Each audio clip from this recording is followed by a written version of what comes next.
Dugaan gue yang selanjutnya adalah kenapa sebagian konten para pakar ini tidak bisa mencapai view atau reach yang diinginkan, atau istilah lainnya adalah sepi.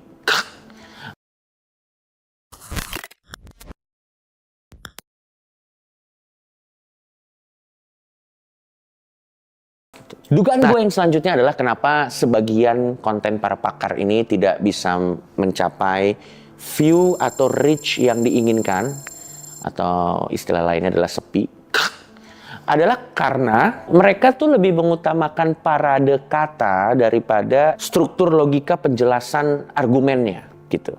Sebagai contoh, harusnya tuh kalau konten yang baik itu tuh dituntun yang nonton tuh dari A, ada jembatan logikanya ke B, lalu lanjut ke C, baru lalu lanjut ke D gitu, kesimpulan. Jadi ada struktur logikanya.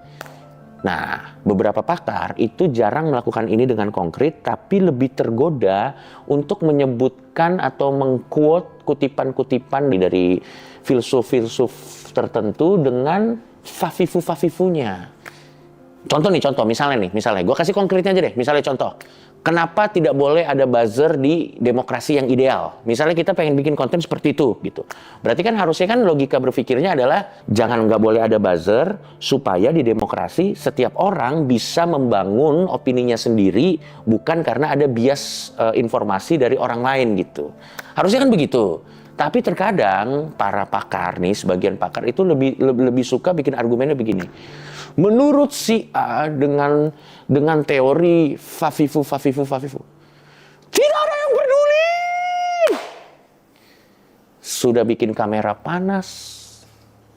Orang itu juga siapa kita tidak tahu. Informasinya juga tidak nyampe. AdSense tidak masuk di konten Anda. Hanya ada komen judul. Jadi maksud gua nggak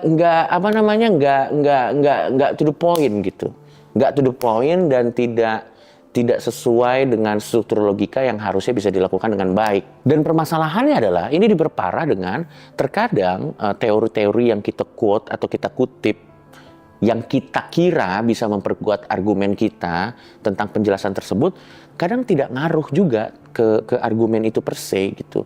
Tidak ada yang perlu tahu itu siapa, tidak ada yang perlu tahu kenapa itu harus dikutip gitu. Karena yang penting adalah struktur penjelasannya gitu. Misalnya contoh gue tarik lagi ke gue sebagai seorang komedian ya teman-teman ya, biar ini konkret aja. Karena kan gue membutuhkan teknik komunikasi supaya komedi gue tuh bisa deliver gitu. Misalnya contoh, gue pengen ngejokes mengenai lahan kuburan di Jakarta sudah hampir habis.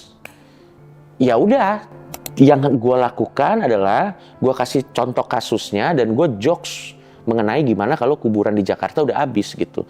Gue nggak perlu mengutip menurut Pak Somad dengan teori tanah. Apa itu? Tidak ada yang perlu tahu itu. Kita tidak perlu menjelaskan siapa itu Pak Somad dan teori Pak Somad, tidak perlu. Nah, jadi kalau misalnya selama kita belum memahami ini, kalau konten kita sepi, jangan-jangan masalahnya adalah karena ketidakpekaan kita mengenai bagaimana menjabarkan struktur argumen atau buah pikir kita sesuai dengan struktur logika yang ada supaya tepat sasaran dan tidak bertele-tele.